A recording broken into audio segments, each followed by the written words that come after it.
We're out here on the ice.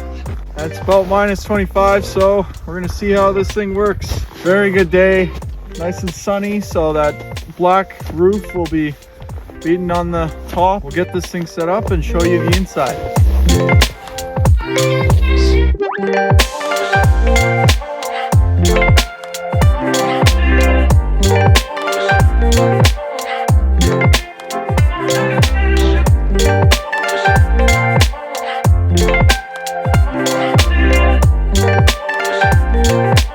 One of the things that we really like about this tent is this new style of door.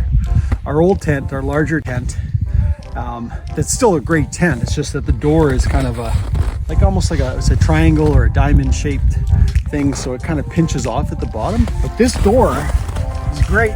Nice heavy zipper on it, opens right up. And then it comes right away. So there's nothing to trip on. You can just go straight in and out. On this back end over here, there's a piece of Velcro.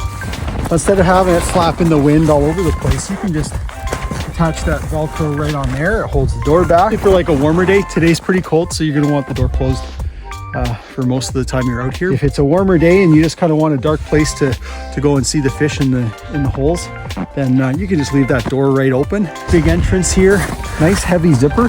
That's gonna last for quite a few years of use. The tent comes with 6 ice anchors, ice screws. Those are great for pinning the corners of the tent or the lines that you'd pin out to stop the wind from collapsing the sides. This side right here, there's a handle. So when you're putting it up, if you've got something to reach onto and pull that out. It comes with a couple of these, only 2 of them.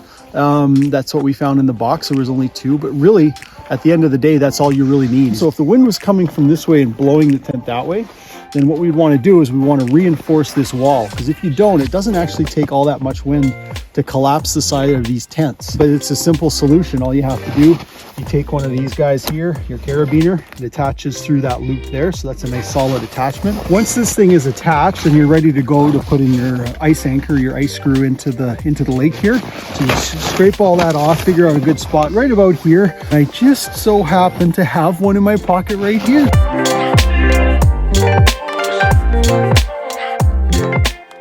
What you want to do on this, there's a little bit of a gap here.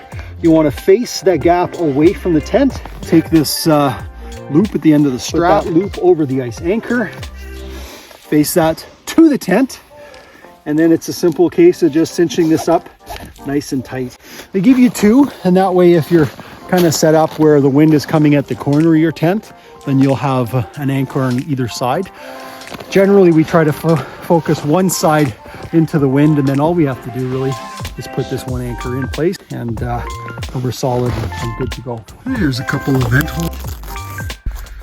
Get rid of some of the moisture that comes through. There's one on either side of the tent, so you get airflow through, so you can kind of open those up a little bit more from the outside if you want a little bit more air coming through. You can be strategic around how you set that up, facing it into the wind to get a bit more flow or airflow, or off on the side will be as well ventilated.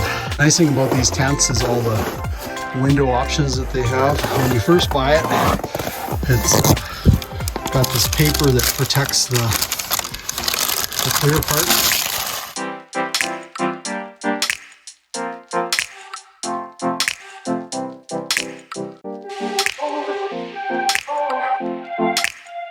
One of the things you always want to do for this tent, or really any ice fishing tent, is it has this skirt at the bottom. You want to have that skirt outside the tent, flat, and then all you do is you back up snow on top of it. And that'll do 2 things. It'll keep the wind and cold out of the tent, but it also makes the tent a lot darker inside. You'll be able to sight fish a lot easier if you do that. And we do that all the way around. If we're overnight on the ice, then I'd pile this up even just a little bit more just to get some real nice insulation. Once you're wrapping things up for the day, one of the really nice features that all of these Eskimo tents have is this little pocket right underneath where your anchor point is. So you don't even have to take this off. All you have to do is you just kind of, generally what I do, I go in half and half and half, So it's a nice little bundle, and it just fits right inside this pocket here. And then I'll get my gloves all caught in there first, and it just stuffs right in there. And it's even got a little elastic here to kind of keep that nice and tight and ready to go for next time.